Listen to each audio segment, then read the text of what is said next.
Hey now, Brawlers, it's time for another Board Game Brawl review with Nick Minahan, sponsored by BoardGameBliss.com.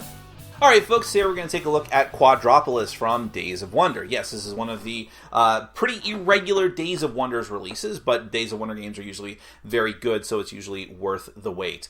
Quadropolis is a, I would say, Euro city building game.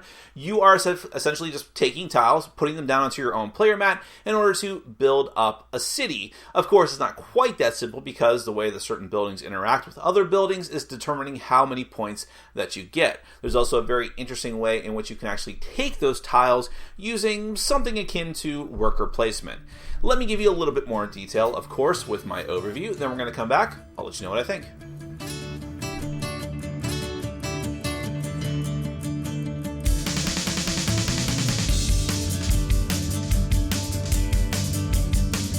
Quadropolis is a competitive game for 2 to 4 players. You're in charge of building a city in the best way possible to maximize your points. Points are gained by placing buildings into your city in certain configurations, and so whoever has the most points at the end of the game is the winner. At this point, I'll stop and say that there are 2 game modes for Quadropolis, Classic Mode and Expert Mode. Classic Mode has less rounds of play, a less strategic player mat, less types of buildings, and pre-assigned architects. It's fine, but Expert is eventually what you graduate to, so I'm going to spend the overview going over that. Each player gets a player mat and a cheat sheet. A central construction site board is placed between everyone. All of the building tiles are separated by number, and numbered tiles for the current round are put into a bag and shuffled about. Then they're used to populate every space on the construction site. With less than 4 players, some tiles are placed face down, which means they're null and void spaces. Architects are something akin to workers in this game. You'll have 5 stacks of workers next to the board, numbered from 1 to 5, with a number of each token equal to the number of players. Also next to the board for now will be the urbanist piece, and piles of blue meeples representing inhabitants and red cylinders representing energy units. Someone randomly gets the mayor piece, which signifies the first player, and then the game begins. On your turn, you perform 4 actions in order. You will each do this 4 times for each of 5 rounds. First, you take a building from the construction site. To do this, take one of the available workers from the side of the board and place it next to any column or line. The only limitations are that you can't go to a spot where another architect piece already is, and your architect can't be pointing at the urbanist, who, after the first turn, will be on the board somewhere. Once you've legally placed an architect, you claim the building tile that is a number of spaces away from the architect equal to its number. So for instance, if I played a 4 architect on this line, I would take the 4th tile. Second, you immediately put the urbanist in the spot that you just vacated. Third, you place the building you just took into your city. It must be placed either in a square that shares a number with the used architect or anywhere in a district that shares that number. Tower blocks and office towers also allow you to build up floors by stacking the same tile on top of another one, meeting either of the same criteria above, or if your architect matches the number of the floor that you're trying to build. Fourth and finally, you potentially gain resources for the building that you just placed. In the top left corner, some tiles could give you inhabitants or energy.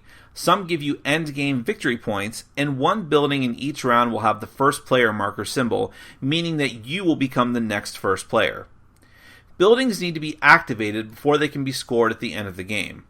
If you don't place the required resources to pick them on the tile by the end of the game, it will be removed from your city at the end and unable to be scored. You don't have to commit to placing any resources on them right this second, though. When the round is over, clear out the leftover tiles and replace them with the new round tiles, and then begin again. Let's go back to the buildings. Each building scores based on its position, and if it's powered up. Tower blocks get an escalating amount of points based on the number of floors that they have. Shops can hold inhabitants, and the more they have, the more points they have. Public service tiles give you a lot of points, but only if you have one in each of your districts. Parks give you points based on how many tower blocks and office towers are next to them, and they also absorb excess energy units at the end of the game. Factories score points for every shop, harbor, and office tower next to them. Harbors gain points for being in a long, continuous line or column, the more the better. Office towers stack just like tower blocks, but can get even more points by not only having more floors, but also having other office towers adjacent to each other, which also have multiple floors. And finally, monuments score bonus positive points for public services, shops, and parks that are next to them, but score negative points for factories and harbors that are placed next to them. After all 5 rounds, make sure that your buildings are activated or else remove them. Then, score points as above using the score pad. Also, each unplaced inhabitant and energy unit counts as negative 1 point, although energy can be taken up by parks. Whoever has the most points is the winner.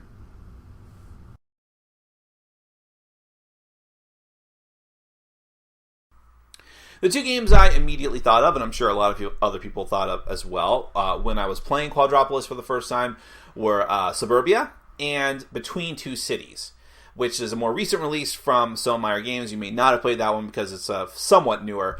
But Between Two Cities, I would say, is easier and simpler than this game, and also has a weird meta mechanic of trying to build your neighbor cities. Whereas Suburbia, I think, is more a little more advanced than Quadropolis, not too much more. Now, Suburbia is a game I didn't like. That one felt too much like mathy spreadsheeting work to me. I'd never connected with it the way I wanted to. I gave it like 3 chances, and it just didn't work for me. In Between Two Cities, I like, but it's a much lighter game than this. I think that Quadropolis, if I could even pronounce it, is a very good game, and I think it falls very nicely between those 2 extremes, if you want to call them that. And I think it works very well for that reason. It's a bit more heady, a bit more strategic than Between Two Cities, but it never falls into the traps and pitfalls that I believe Suburbia had. First off, component-wise, it's a Days of Wonder game. It looks great. I love the artwork. I don't think there's enough of it, actually. I like the character artwork, which is just sort of there, but there's no other way they could have done it, but I like the way that the building tiles look as well. Everything is simple, everything is clean, everything is nice. Even the insert for the box looks good. So I'd have to say, much like with many Days of Wonders games, if not all of them, I'm perfectly happy with the presentation. The rulebook is very straightforward for the most part. I would say that it's a little bit of a pet peeve of mine when games have classic mode and expert mode. I think I'm seeing this more and more lately, and maybe that's why it's on the forefront of my mind more, but it's a bit annoying. And some games that I've played, I can't think of any off the top of my head specifically, so don't put me on the spot, but some games integrate the rules side by side, meaning like, okay, there might be highlighted text which is only for expert mode or vice versa, right? In this one, they separated them completely, meaning that I have to flip to the back page of the book in order to get to the expert rules. Super annoying, okay? Now, it's not a huge deal because this is not a very complicated game. It's actually very straightforward and easy to learn, but it's annoying. I wish they wouldn't do that. I also recommend jumping straight to expert mode. I did play a game of this with classic mode, and it was fine. But the expert mode is not that much more complicated, and I do think that the gameplay is more nuanced. You have the whole aspect of the bigger map with the different numbering system for the districts for the expert mode, and also the fact that you don't have the assigned workers. Now, the actual... I found it interesting, the limitation of the... Because I played the classic mode after I played expert mode. The limitation of how you get to workers, of having the set of 1 through 4... is a little interesting, but having the freedom of having the 5 workers and also having a little bit longer gameplay is better. I rarely say that, okay? Rarely do I say I want a game to be longer, so I think most games, especially nowadays, are too long, too complex. But in this case, I think it's better. I think it's better to have a little more time to get your strategy going, and also having the extra buildings, the monuments and the office towers. Monuments or whatever, but the office towers are very interesting for the gameplay, and for all of those reasons I think it's much more worth it to play the expert mode. Maybe try classic mode once, immediately switch afterwards. Everything else about the game I like quite a bit. It's very simplistic set collection to a degree, but the way that all the buildings interact and the different strategies you can go towards, like I really want to go for harbors, or I like the office building and tower block strategy. Get those, stack them up as much as possible, get a ton of points, get some parks to get some sort of point synergy going on. It's not too difficult to diversify here because so many things work well together. Like, it's not only a good idea for me to, like, I can start my tower blocks, put more floors on them whenever I get the opportunity, but also put some parks next to them and make some more points. That type of thing, it's not too difficult to do. Now, I have only played this game 3 times. I don't know. I mean, I couldn't begin to tell you how balanced it is in summation.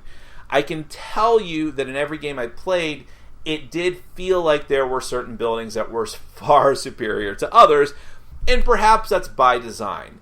So, for instance, in one game, the first game that we played, someone I played with went for the office tower strategy. And what I mean by that was he linked together several, like an entire line of office towers, and actually was putting on a lot of floors on them as well. He was actually pulling it off. And yet, the amount of work he put into just to build them, to activate them, which you also have to do as well, just to have them count as points, which is interesting. The amount of work he did to get that many points from that compared to someone else who just did the shop strategy and just took as many buildings as he could to get as many inhabitants as he could, built as many shops as he could, and then just loaded them up with inhabitants and got equal to or greater points for easier amount of effort because they were more plentiful. They were easier to get. People weren't competing for them as much. Perhaps that was just an intricacy of, or a weird thing of our game, but it did seem like that, and some other examples were sort of starkly different in that they that there could be some unbalance there. I don't know. Imbalance is the proper way to say that. But I don't know. I will say that while that really bothered that guy and one other person I played with in a separate game for their first time did have a problem with the balance issues as well. Like, oh man, clearly harbors are superior. Why did I not even bother with that? I didn't notice that as much. I think that you can win, and win very well, by diversifying a bit. I think that might be even a key to the game to a degree. Focus on maybe one thing, but also you've got to pay attention to some other aspects as well. And so for me, it didn't bother me that much. But it is worth noting, I suppose, and maybe I'll feel differently when I play 10 more games. I don't know. But I think it is to the game's credit that I want to play 10 more games eventually, because I did find it very, very fun, and I'll be keeping it for now. In Days of Wonder fashion, it looks good, it plays well, it's fun, it's easy to get into, and yet there's enough strategy there that I think it's worthwhile. So I think it's a very good, it's at a very good place between those two games I mentioned, Suburbia and Between Two Cities, and I think it's superior to both of them in actuality. So that is Days of Wonder's Quadropolis. Do check it out if you ever get the opportunity. It's very good.